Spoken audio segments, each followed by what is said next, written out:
Hello. Good hello, welcome to Onionskin.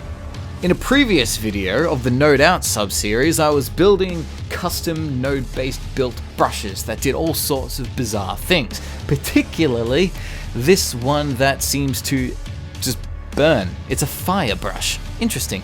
What practical uses could there be for that? Well, I just can't seem to stop playing Doom lately.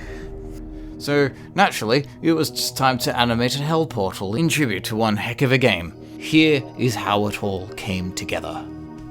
So I'll put a ring there, scribble in a pentagram here, put some cracks in the ground here,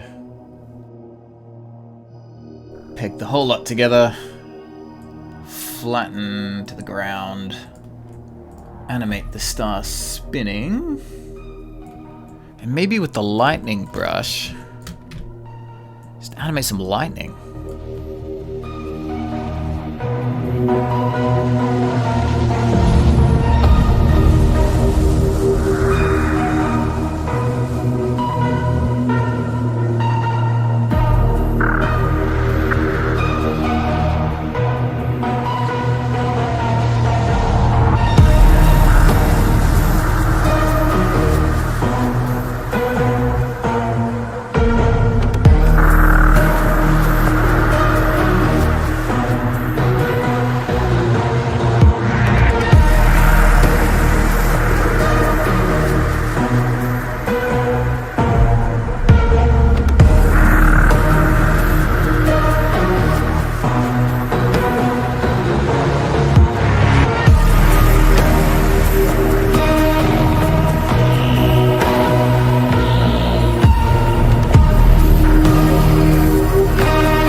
Now, there are definitely better ways of animating lightning. This is a pretty fast and crude way. We're just going to get the job done for a simple moot like this. Basically, super variance to the brush, getting lots of thick and thin squiggles, plenty of sharp edges where possible, doing two main keyframes. The first is just a standard line with lots of large arcs in it. The second one tends to pull everything upwards. Look at a lot of the shapes closely, have them up, and then do one in between. Flicker the exposures on and off really rapidly, have some random arcs in there, and the effect looks a bit like this. Next, I want to animate a demon from Doom coming out of the portal itself. Decided on the Cacodemon, one of the iconic monsters. This is what it looks like in the classics, this is what it looks like now, this is what I came up with. Now, I foolishly forgot to record the process for this thing, but there's a couple of things I'd like to cover. And I'll just give a bit of a tour on its setup. As an actual drawing, there probably isn't a whole lot to talk about, that's fine. But this is the result of the compositing. I've got it sent going through a tone and a highlight. That's sort of like a burn and dodge effect. The first one, the tone, it goes through a apply peg transformation as well, which takes a copy of the image. You can sort of see its silhouette there. And it's like scaled way down, it's blurred a bit. The highlight is a similar thing, but it's not scaled down quite as much. That is a bit of a bright orange effect. Interacts with the outlines in a way that I'm not very fond of those, so I took a color selector with the colored outlines like this, which is layered on top. So that sort of blocks it all out.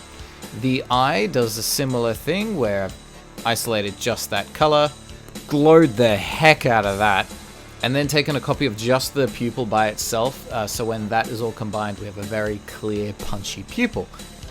Alright, so the next step, I want to have the star of the pentagram sort of descend down into the ground, revealing a bit of a wall texture underneath, so that the Cacodemon can rise up from it. Fortunately, I'm lucky that the star is already on its own layer, and the circle mask down here that was doing a glow before is exactly the circle that I need. I can take multiple instances of this and make it do all sorts of different things. The first step, I need the star to be masked away from the circle as it descends.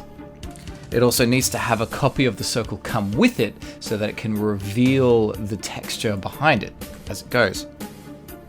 So with the star, I'm going to get a new composite, and a copy of the circle mask. So now they sort of exist together as a unit like that. And they need to move together, so that can be a bit of an issue because this mask version, it needs to stay put. If I swap over the star one to move it, I mean the circle can't get masked away from itself anymore. There needs to be two positional values at once. So this circle mask is going to be unhooked for the time being, replaced with an apply peg transformation underneath with the squished circle going straight down to that. So you see that unhooked, so that sort of exists right there. I have a second apply transformation going straight from the star for the second one. So now with this second one moved, there you go. See the star and the circle move together. The original is pretty faint. It is being left behind though. Now to get the mask going, a cutter underneath that composite, masked away from the original version. That is inverted. So now picking up the star peg, there we go, the whole thing descends into the ground like an elevator. All I need now is a drawing of this wall texture that can sit inside that mask as well underneath. So a new drawing, that's going to go onto the same composite so that it interacts with the same cutter, but not interacting with the same movement. This will be called back wall. Turn these off. Turn the circle and star off for now so I can see what I'm doing. And this is going to be drawn, and because of where this is going, all going through this machinery still, it's still going to be a part of the flame brush setup, which is good. I want that. Plenty thick brush with lots of variation. I'm just going to sort of cracks like that. Alright, there we go. Cutter back on. Star and circle mask on. So now pushing the star down should reveal the rocky wall underneath. Now this circle that travels with the star, I don't actually want it to show up. It's just going to create a solid wall of fire if it does appear. So rather than going to the composite, it simply acts as a cutter for the back wall. So unhook it from there into there. Okay, I want a bit of a fiery pit to be visible inside as well. So with that back wall, I'm actually going to put a composite in between there so I can start adding in some other layers as well. Particularly a fresh layer, I'm just going to call that one gradient. Probably take a stab at what's going to go in there. I'm just going to make a simple gradient that goes from 100% to 0 like that. Rotate that around. I'm going to make it radial as well, actually, in that breath. Alright, let's see how that looks. Cool. It's pretty intense, probably more than it needs to be. I'll pop it down here. Now to add the Cacodemon, where am I going to put that in this mess? Let's just put it on top for the time being. Make sure the whole guy is actually exposed. Gross. Having all of the highlight and tones visible at the same time is not okay. Just let me set up two versions here. I'm going to take a raw thread that all gets combined at the bottom. And I'm just going to pop a visibility in each one. This is my working view one, only available OpenGL, and this is only available in render. There we go. That is much easier on the eyes. Alright, where's it going to go? It's going to fit inside that circle. So it can rise up like that. It'll be funny if he only just fits, slides through like that. Yee. Need a new mask for this guy to slot through. So let's hook all this up.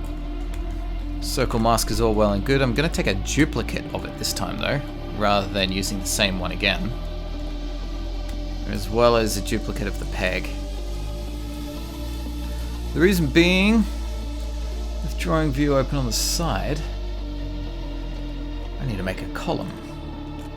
Use snap to align so to try and get it lined up perfectly on that edge.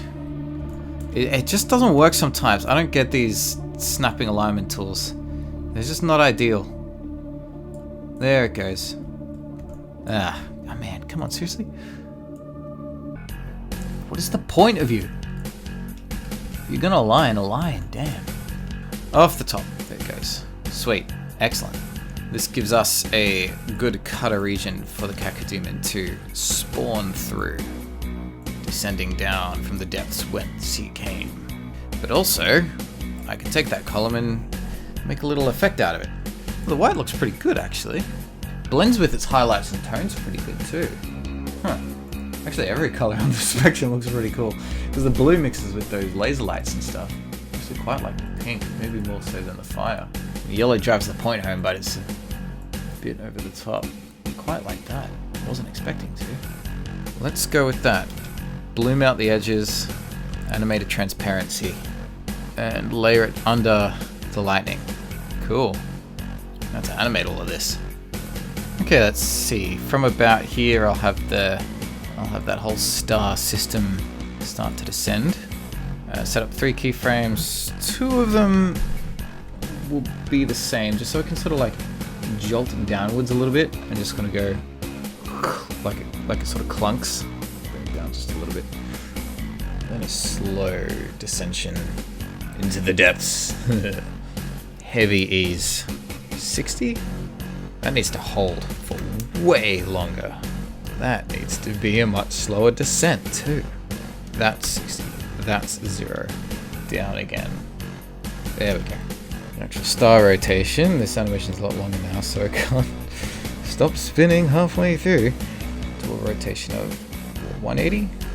Yeah, that's working quite well. The lightning loop ends there, but that actually might work in its favor. It's right when the column of light would start appearing, which is when this transparency would start to come in, probably about here. So 0 to, at this point it would be 100. And I'm going to have a second transparency. The second one will have a different animation, because it's going to be a pulse. One of them is a slow activation, and the other one is the constant on-off, on-off. It'll go between 40 and 80, or a slow burn of about 30 or 40 frames, like that, with a super 50 ease, super 50, regular 50, who cares? Alright, that takes it to the end of the timeline. Looks alright. So the Cacodemon itself, though, it needs to have some animation as well. That one's pretty much just a general positioner, so I'm going to put 2 pegs on top. One of them's going to be a gradual bounce, and one will be the rise, similar to what the transparency does. I need to name that. Bounce, rise. So keyframe from here to probably here. 50 ease, position down into the depths. Out you go. I wasn't expecting it to be so fast, but that's pretty funny. Leans into how cute it is. And the bob, probably there. I guess that only really needs to happen a couple of times, eh? Pull it back in a bit. Okay. Now that's pretty much done. I want the entire thing is a little bit too high. Managing all of these pegs and things might be a bit of a nightmare. So I'm going to bodge it, take the easy way out, put a peg transformation at the very bottom, and just move everything together. There we go. Nice and safe. Everyone's happy. I mean, except for the lightning, because it doesn't reach the top of the damn screen anymore. I'm gonna cheat that as well. Pivot at the bottom. Scale upwards. Yeah. Oh, wait. Now it doesn't match up with the ring. Oh, no. In the middle of the ring. Scale upwards a bit. Oh, do I get away with that? Oh.